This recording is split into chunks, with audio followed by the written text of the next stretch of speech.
Hello everyone. Okay, welcome back to our class 4। आज हम जैसे कि हमने प्रीवियस क्लास में डिस्कस किया था कि आज हम टेबल बनाना सीखेंगे।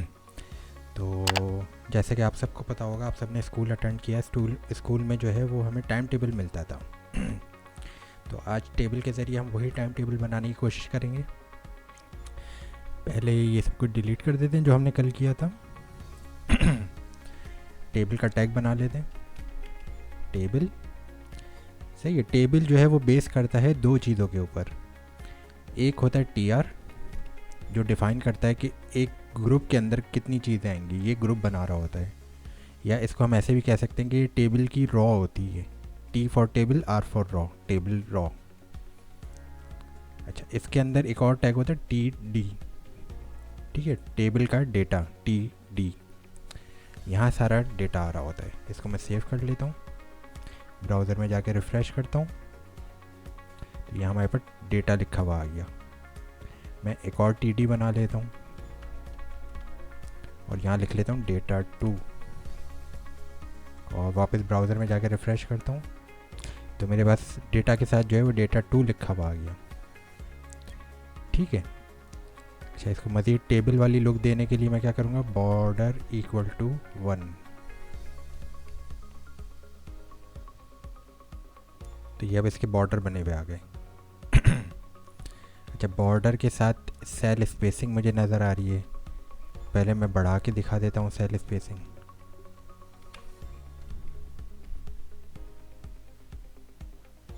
सेल स्पेसिंग,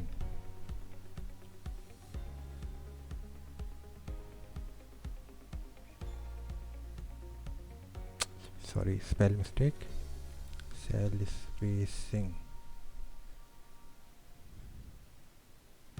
ठीक है। तो ये देखें आप, सेल के और टेबल के दरमियान गैप इंक्रीज़ हो गया। इसको मैं मज़ीद बढ़ा के दिखा देता हूँ। 10 से जो है वो 20 ले जाता हूँ,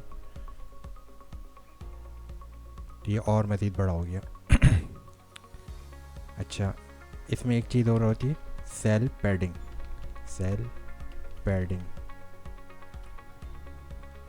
ये भी बढ़ा के दिखा देता हूँ। इसमें क्या होगा, इसमें ये जो अंदर का गैप है ना, डेटा और इस बॉर्डर के दरमियान जो गैप है, ये इंक्रीज़ होना चाहिए। देखें, ये इंक्रीज़ हो गया। और बढ़ा के दिखा देता हूँ। सही है। तो ये पूरा टेबल हो गया। टेबल और सेल के दरमियान जो स्पेसिंग है वो सेल स्पेसिंग कहलाती है। डेटा यानी कि जो कंटेंट है उसमें और इस सेल के बॉर्डर के दरमियान जो गैप है वो पैडिंग कहलाती है। सेल पैडिंग हो गई, सेल स्पेसिंग, सेल पैडिंग। अच्छा, चूँकि हमें गैप नहीं चाहिए तो मैं दोनों चीज़ें ज़ीरो कर देता हूँ, तो बिल्कुल चिपक गया। एक काम करता हूँ कि सेल पैडिंग थोड़ी सी बढ़ा लेता हूँ, 5 कर लेता हूँ। अब सही है। ठीक है। तो ये बेसिक वो है, क्या नाम है, बेसिक स्ट्रक्चर है टेबल का। अब इसी स्ट्रक्चर को लेते हुए हम जो है वो टाइम टेबल बनाएंगे। सही है। तो मैं टी आर के अंदर वाली चीज़ को डिलीट कर देता हूँ, दोबारा से टी डी लिखता हूँ, और यहाँ मैं कुछ भी नहीं लिखता, इसको मैं खाली छोड़ देता हूँ। फिर एक और टी डी लिखता हूँ और इसमें लिखता हूँ पीरियड 1। इसकी मैं कॉपी बना लेता हूँ, control C, control V, control V, control V, control V. 1 2 3 4 5, control V, control V, 6 7 periods का हम टाइम टेबल बना लें। इसको मैं रिफ़्रेश कर लेता हूँ, तो पहला सेल मेरे पास खाली है, पीरियड 1 2 3 4 5 6 7, ये हो गए। अब हमें इसके नीचे का डेटा लेकर आना है। मैं दोबारा से टी आर के बाद एक और टी आर बनाऊँगा, यानी कि टेबल की रॉ बनाऊँगा एक और। अब उसमें एक और टी डी बनाऊँगा और इसमें लिख लूँगा मैं मंडे। अच्छा, मंडे को हमारा पहला पीरियड होगा इंग्लिश का, दूसरा पीरियड हमारे पास होगा मैथ्स का, तीसरा पीरियड हमारे पास होगा उर्दू का, सॉरी, चौथा पीरियड हमारे पास होगा साइंस का, कंप्यूटर का 7 पीरियड होने चाहिए। 1 2 3 4 5 हो गए।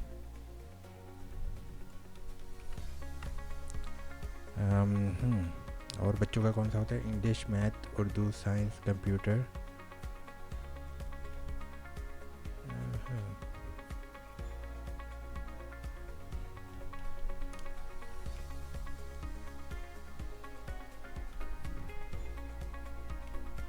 एक और हमें चाहिए, English, science, math, Urdu, mathematics.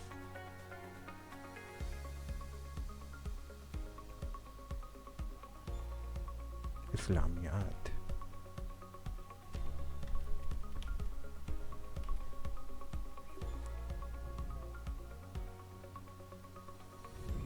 इसको हम जीके कर लेते हैं ताकि शॉर्ट फॉर्म बन जाए। वैसे तो मेरे ख्याल से जीके का कोई पीरियड होता तो नहीं है, लेकिन हमें तो जगह फिल करनी है तो हम तो लिखेंगे।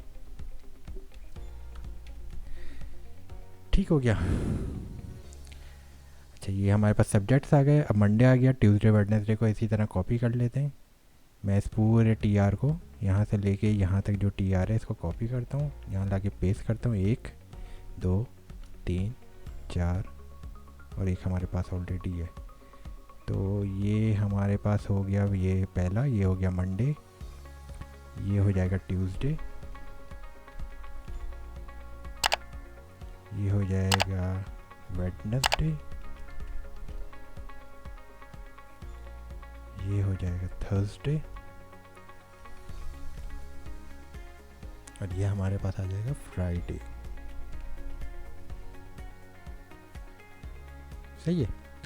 इसको मैं रिफ़्रेश करता हूँ दोबारा से, तो ये हमारे पास टाइम टेबल बना हुआ आ गया। अच्छा,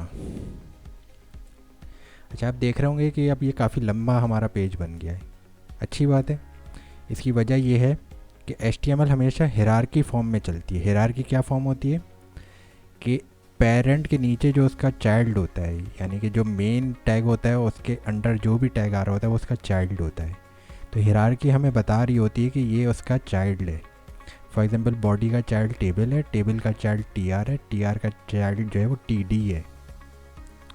ठीक है। तो अब जैसे ही आप देखेंगे TD TD TD हमारे पास चलता हुआ आ रहा है। जैसे ही TR हमने बंद किया वो एक स्टेप पीछे चला गया, तो उसने हमें हिरार्की में बता दिया कि यहाँ पे टैग बंद हो गया है। अब इसका चाइल्ड मज़ीद नहीं है। अब जो भी आप बनाएंगे वो एक नया एलिमेंट होगा और वो चाइल्ड होगा टेबल का, ना कि TR का।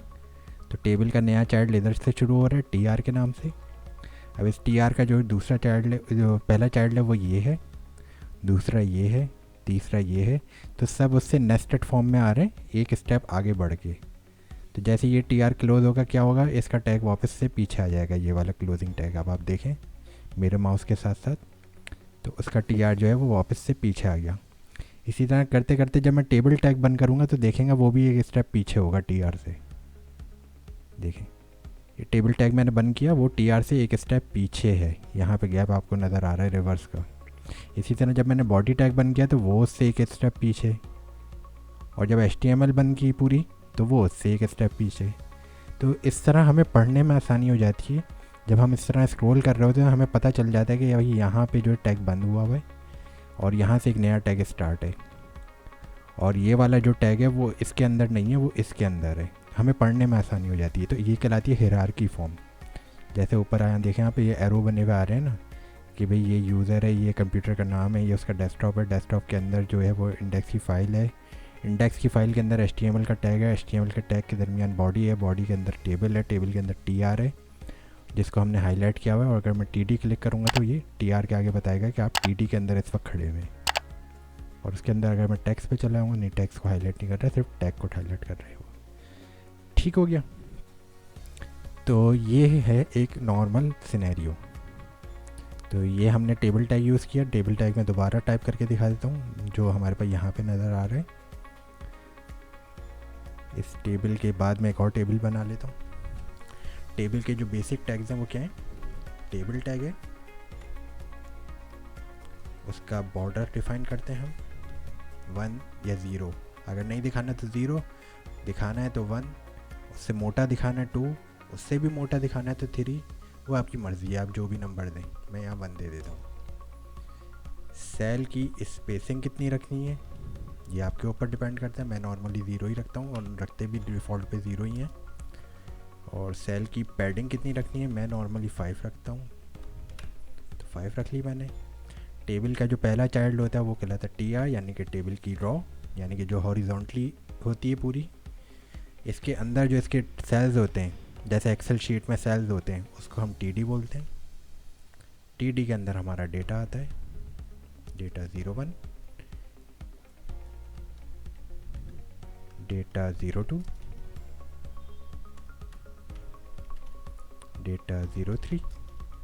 इसको मैं सेव करके रिफ़्रेश कर लेता हूँ। देखें टेबल के नीचे एक और टेबल आ गया। अब मुझे इन दोनों के दरमियान गैप देना है, तो कल हमने गैप देने के लिए क्या रीड किया था कि हम देते हैं बी आर ब्रेक। एक दफ़ा ब्रेक आ गया, मैं इससे ज़्यादा गैप देना चाह रहा हूँ, मैं एक दफ़ा और बी आर दे देता हूँ।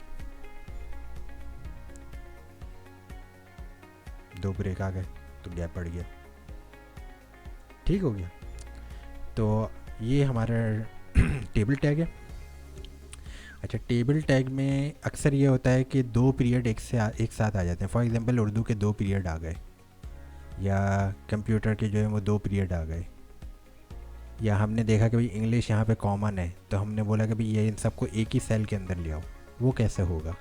अच्छा, वो करने के लिए हम क्या करेंगे, फॉर एग्जांपल मैं उर्दू को इधर मर्ज कर रहा हूँ। ट्यूसडे वाले दिन उर्दू का 2 पीरियड एक साथ हैं, तो मैं अपने उसमें वापस जाता हूँ, ट्यूसडे को ढूंढता हूँ। ये मंडे हो गया, ये ट्यूसडे आ गया। ट्यूसडे वाले दिन मैंने बोला उर्दू जो है वो 2 एक साथ हैं, सही है। उसके लिए हम यूज़ करते हैं कॉल स्पैन इक्वल टू 2, क्योंकि हम 2 मर्ज कर रहे हैं। अब चूँकि 2 मर्ज कर रहे हैं तो इसको मुझे रिमूव करना पड़ेगा। इसको मैं डिलीट कर देता हूँ, सेव कर लेता हूँ। देखें साइंस मेरे पास से चली गई, डायरेक्ट कंप्यूटर उर्दू के बाद। अब यहाँ जाके मैं रिफ़्रेश करता हूँ, तो ये उर्दू जो है साइंस की जगह पे भी आ जानी चाहिए। मतलब ये इतना बड़ा सेल बन जाना चाहिए, ये पूरा सेल एक हो जाना चाहिए। ये पूरा सेल देखें एक हो गया। जैसा एक्सेल में भी हम लोग करते हैं मर्जिंग, वही चीज़ है ये भी, ठीक है। इसी तरह हम इंग्लिश के साथ करना चाह रहे हैं। इंग्लिश को हम वर्टिकली करना चाह रहे हैं, तो उसमें हम क्या करेंगे, पे मंडे वाले दिन में इंग्लिश में आ जाएंगे। वो था कॉल स्पैन, जिसमें हम हॉरिजॉन्टली जो है वो मर्ज करते हैं, कॉल स्पैन। अच्छा, अगर वर्टिकली मर्ज करना होगा तो हम रॉ स्पैन।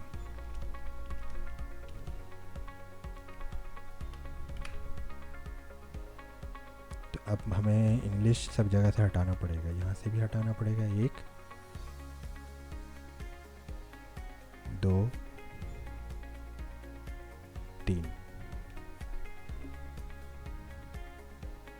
तो अभी हमने 3 रखा था, हमें 5 रखना है, तो मैं 3 की जगह जाके 5 कर देता हूँ। 3 की जगह जाके मैं 5 कर देता हूँ, और बाकी जगह जहाँ तक इंग्लिश है वहाँ भी हटा देता हूँ। फॉर एग्जांपल फ्राइडे से हटा देता हूँ और थर्सडे से हटा देता हूँ।